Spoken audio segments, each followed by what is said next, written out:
Good morning, good afternoon, good evening, depending on where you're watching from. I am Safety Officer Success Ace.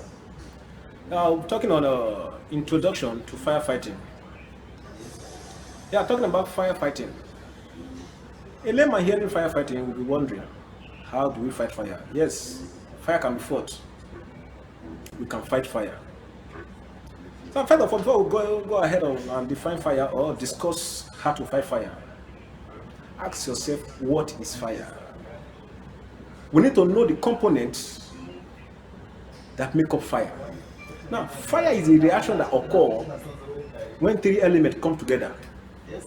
I repeat, fire is a reaction that occurs when three elements come together. Now, what are the names of these elements? These are heat, oxygen, and fuel. I come again. Heat, oxygen, and fuel. So, now, why do we study fire? That's the question. How can somebody be studying fire? Why do we study fire? One of the reasons we study fire is to know the components. I just mentioned the component just now, which are heat, oxygen, and fuel.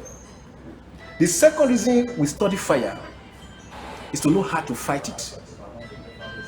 Don't forget, they say a problem shared rather is half solved. A problem shared is already half solved. The moment you know the component of fire, it's almost solved. So we study fire so as to know how to fight it. We study fire so as to know the components.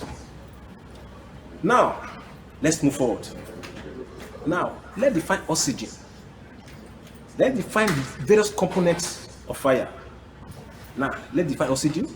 Let's define heat. Let's define fuel. Now, what is heat? Heat is that energy. Heat is that energy that is transferred from one body to another during fire. Heat is that energy. Remember, we all did forms of energy in secondary school, primary school. Can remember? Heat is that energy that is transferred from one body to another. Now, what is oxygen? Don't get it twisted. We have different type of oxygen. You know, we have the oxygen that is given out from from plant to man, while man in turn give out carbon dioxide for plant use.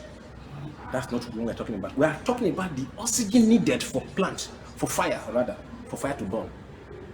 We are talking about the oxygen needed for fire to burn. So in this place, we may not call it oxygen. Sometimes we call it air. Air is what's required for fire to burn. Yeah, the air required for fire to burn is what's called oxygen in this context. So I'm talking about fuel now. What is fuel? Now, sometimes when people hear of fuel, like especially in this part of the country, Nigeria, you think you're talking about liquid. No, talking about kerosene, diesel, and PMS. PMS means premium motor spirit. I hope you know that. AGO means automated gasoline engine oil. While DPK, which is also known as kerosene, that means dual purpose kerosene. That's the meaning of DPK. So, no, talking about fuel here, we're talking about both anything that can burn, or if you like, the combustible material. Anything that can burn. Mind you, everything in this life can burn. Everything in this life can burn. Nothing that cannot burn. It all depends on temperature. There's nothing that cannot burn. Sometimes we are deceived by the saying paint can prevent fire from burning. This can prevent. It's not true. Everything can burn. It all depends on the temperature. So now we have both solid, liquid, and gas. I mean, we have both solid. Solid, liquid, and gas fuel. In the area of solid, you have wood, paper, plastic, and so on.